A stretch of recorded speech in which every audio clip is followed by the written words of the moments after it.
Manuel Clemente Azevedo, Clemente, para o público, começou a cantar aos 15 anos, desafiado por amigos.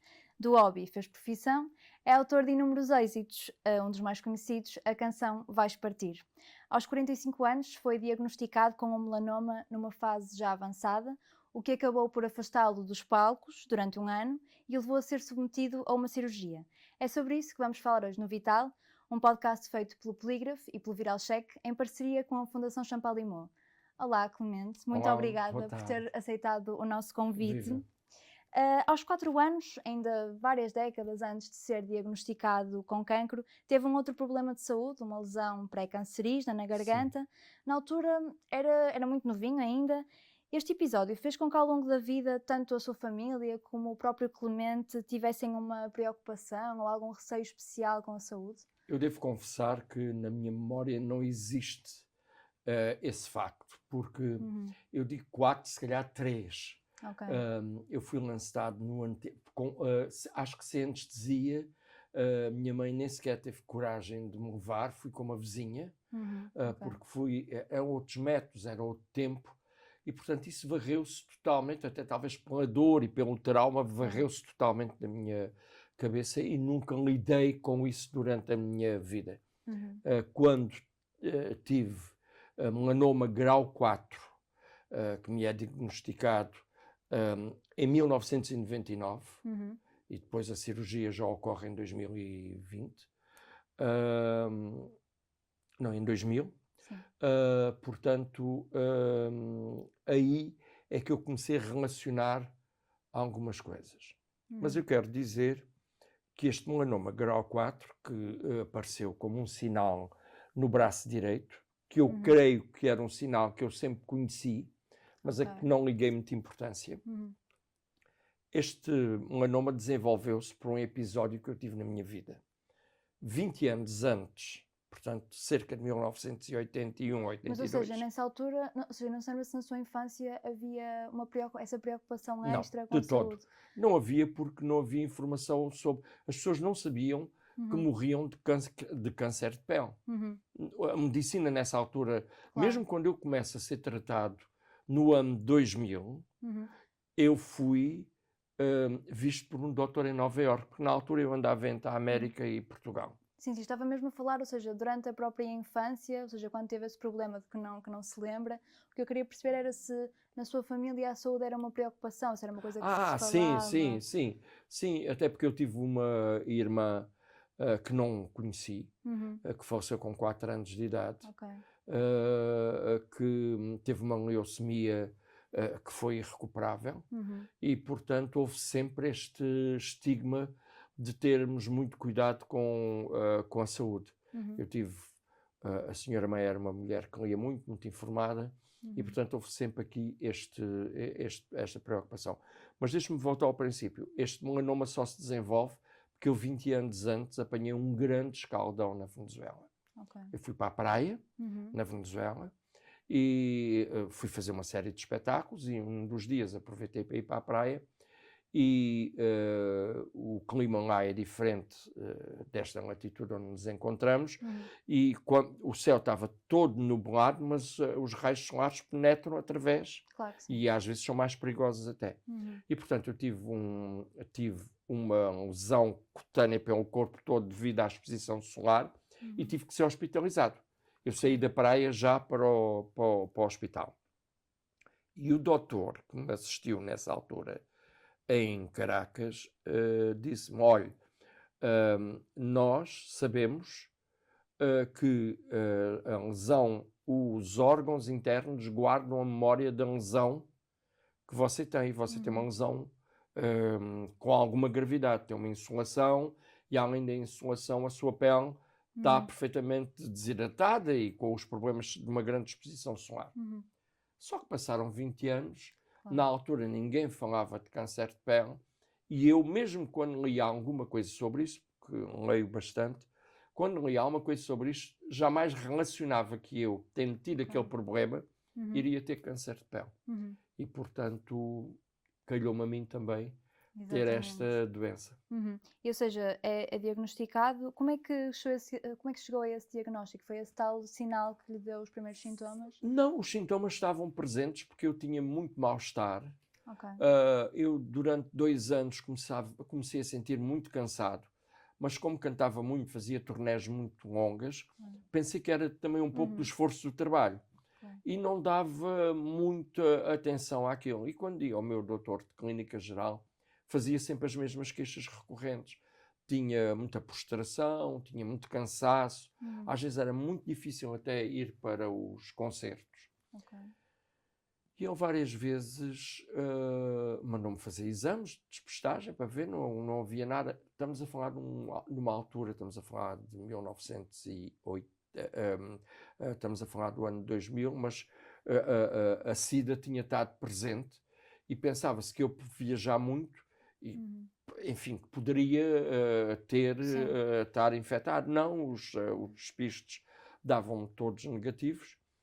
Até que um dia o doutor viu este sinal. Ele já me tinha aconselhado, há uns 3 anos antes, a remover o sinal e ir ver o que aquilo era, porque aquilo era uma lesão já. Só que, entretanto, eu achava que aquilo não era nada e fui deixando. Portanto, quando fui remover a lesão que tinha no braço direito, já era melanoma grau 4, já tinha os gânglios inflamados, essa história toda, e já era muito preocupante. E como é que reagiu a esse diagnóstico? O doutor Macedo Cabral, quando me retirou este sinal, teve uma conversa muito estranha comigo, porque o sinal era para ser retirado muito rapidamente e depois demorou mais tempo do que o que se estava a prever. Com anestesia local e tal, mas demorou mais tempo. E o doutor Macedo Cabral teve comigo uma conversa que eu achei estranha, que era que nós estávamos de passagem, que temos que estar preparados para o pior. E realmente, quando veio o resultado da patologia, eu estava nos Estados Unidos, ele telefonou-me, eu vim imediatamente para Portugal e sou confrontado com a notícia que tinha que ser imediatamente operado e que, no meu caso, o período de vida seria entre 3 meses e 5 anos. Ele teve uma conversa muito técnica comigo, mas muito frontal. E, portanto, eu sabia que tinha aquele veredito, aceitei por razões filosóficas, religioso-filosóficas, aceitei aquilo com muita resignação e parti para o IPO, que foi onde eu fui tratado, e aqui quero realmente fazer uma referência aos excelentes profissionais do IPO.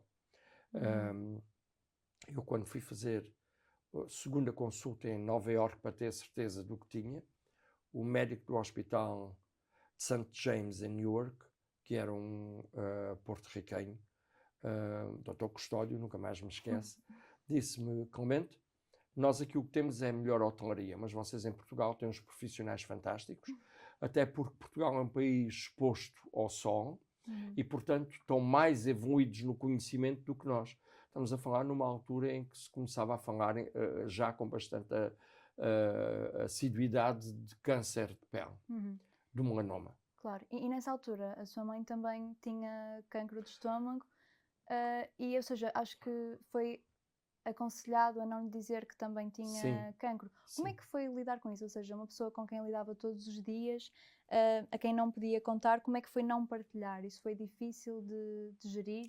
Foi muito difícil porque a senhora mãe, como eu lhe chamava e como continuo a chamar, era uma mulher resiliente.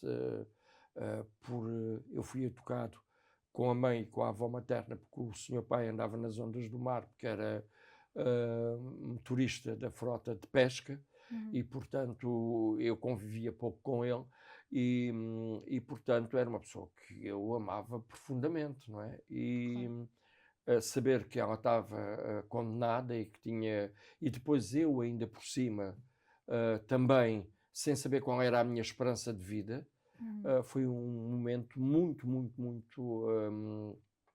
enfim, muito triste e muito cruel naquela altura. Senti-me verdadeiramente... depois o que vale, e o conselho vai aqui para as pessoas que passam por estas situações, o conselho vai para as pessoas que passam por estas situações é o seguinte, o núcleo familiar e acreditar é metade do caminho que temos que percorrer. Como estava a dizer, há bocadinho no início disseram-lhe que podia não ter muitos anos de vida Sim. pela frente, até porque, Não. como mencionou, o cancro já estava assim numa fase avançada. Sim. Mas também disse que encarou isso com naturalidade. Não teve medo? Não, isso tem a ver com a minha espiritualidade. Ok. Eu, desde pequeno, percebi que há um fim, há um começo e há um fim. Aquilo que eu não queria, e que falava com os médicos, era não queria sofrer muito. Mas se em qualquer altura eu tiver que partir, eu estou preparado psiquicamente para que isso aconteça. Porque nós vivemos na finitude, na Terra tudo tem um fim, tudo tem um começo e tudo tem um fim. Não há perpetuação de vida eterna. Portanto, estava preparado para isso e a minha cabeça funciona assim, portanto não foi difícil, não foi tão difícil, embora seja sempre difícil. Mas há muita gente, muitas pessoas crentes que, ou seja, olham para isto, para um diagnóstico deste género como uma Como se fosse um injustiça. castigo. Exatamente. Uma injustiça, um castigo. No meu caso, não. O meu Deus é um Deus misericordioso, da luz, e está escrito nos livros sagrados, nós somos pó e em pó nos havemos de tornar. Portanto, é o ciclo da vida. É a lei de um Lavoisier. Nada se perde, tudo se transforma. Portanto, é o que se passa connosco. Depois, entretanto, também foi submetido a uma cirurgia para remover a lesão. Entre o diagnóstico e a cirurgia, passou muito tempo? Como é que foi esse Foi tudo tempo? muito rápido. Tive a sorte de ser muito rápido. O Dr. Macedo Cabral mandou-me imediatamente uma carta de recomendação para um colega no IPO. Eu entro no IPO e desde que a carta chegou lá até eu ser operado, digamos que passaram, depois de todos os exames que tive, pré-exames que tive que fazer, acho que passaram 2 meses. Ok, portanto foi assim uma coisa bastante rápida. E dizer que esse evento de melanoma que me aconteceu não é o único. Muito recentemente eu tive outro problema. Porque quem tem melanoma não pensa que tem uma vez e depois já não volta a ter. Tem de ser seguido. Tem que ser seguido.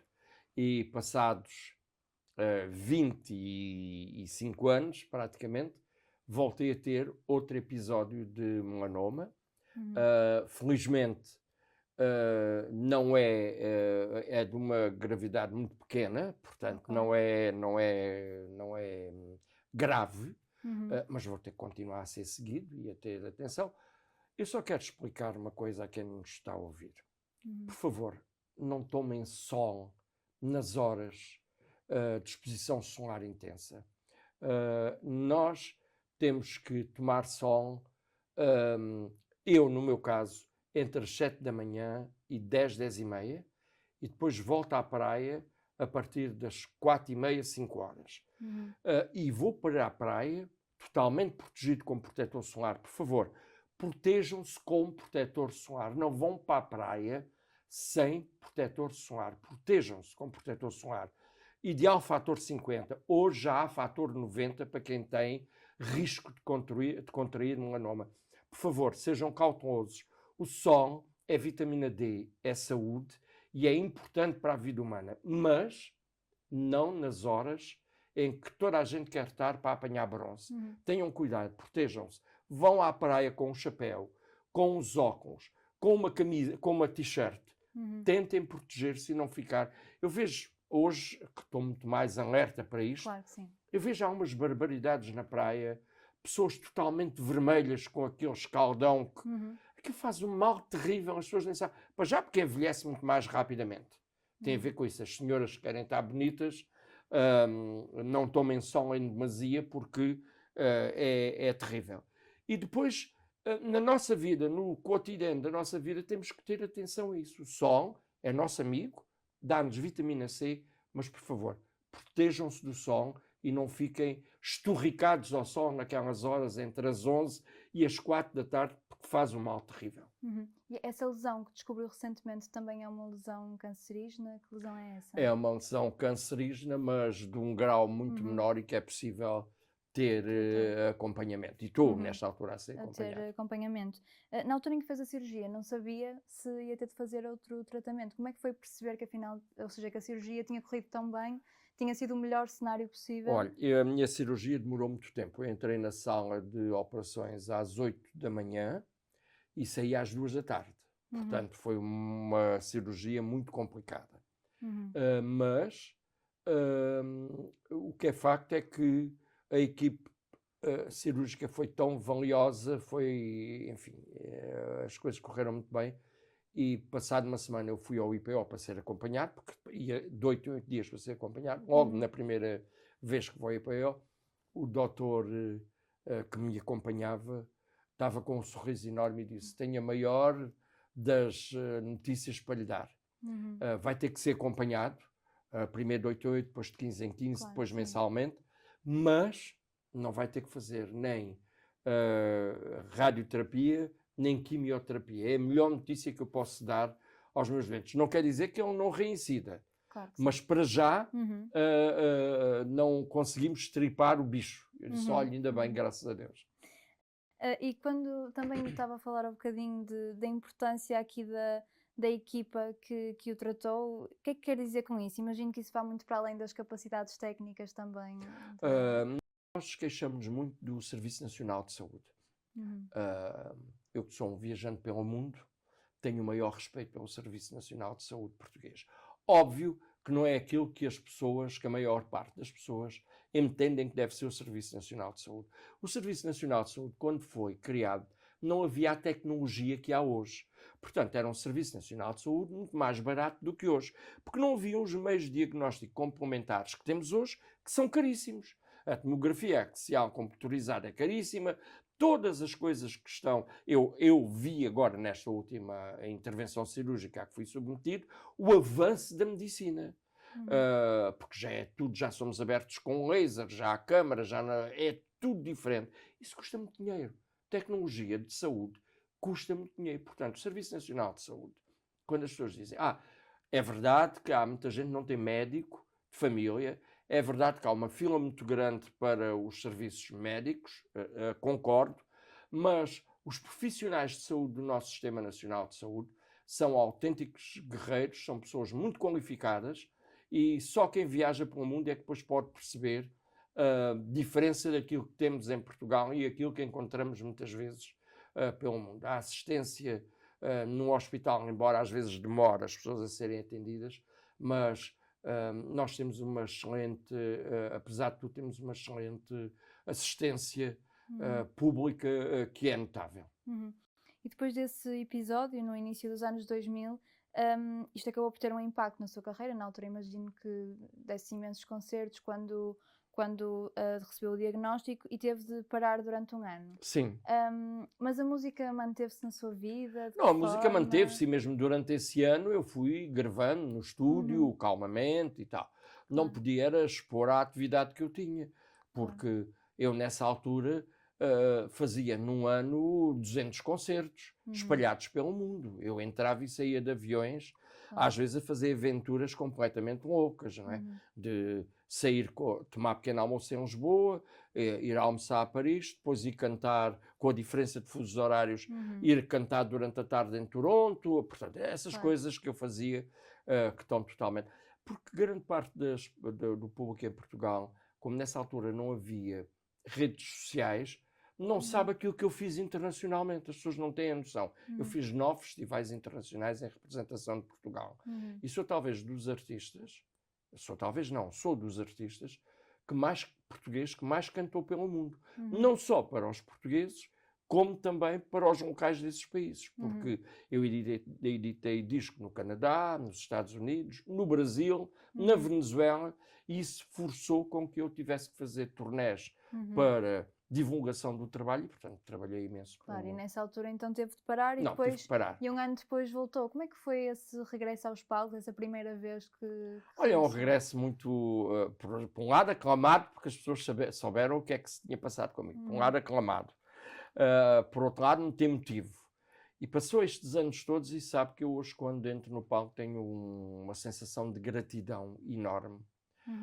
Aliás, eu no meu concerto canto porque eu sou católico, vamos aqui dizer, Uhum.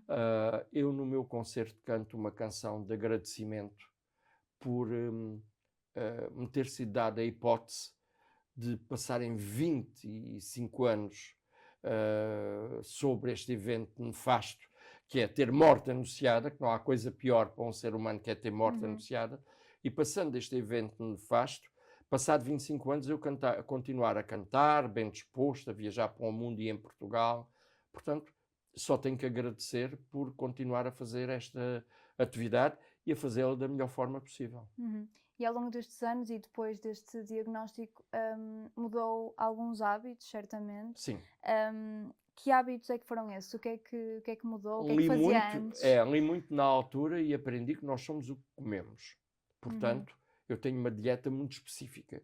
Eu não como nada que o corpo humano não precise para se alimentar. Eu, por exemplo, não bebo bebidas alcoólicas. Se beber um copo de vinho a um almoço ou a um jantar que sou convidado, bebo um copo de vinho e fico por aí. Não bebo bebidas com grau alcoólico muito elevado. Tenho muito cuidado com o que como. Eu gosto muito de saladas, tenho esta facilidade. Gosto muito de salada, gosto muito de sopa. Portanto, tenho uma alimentação variada. Tenho a sorte de viver em Setúbal e de ter um peixe fantástico também em Setúbal.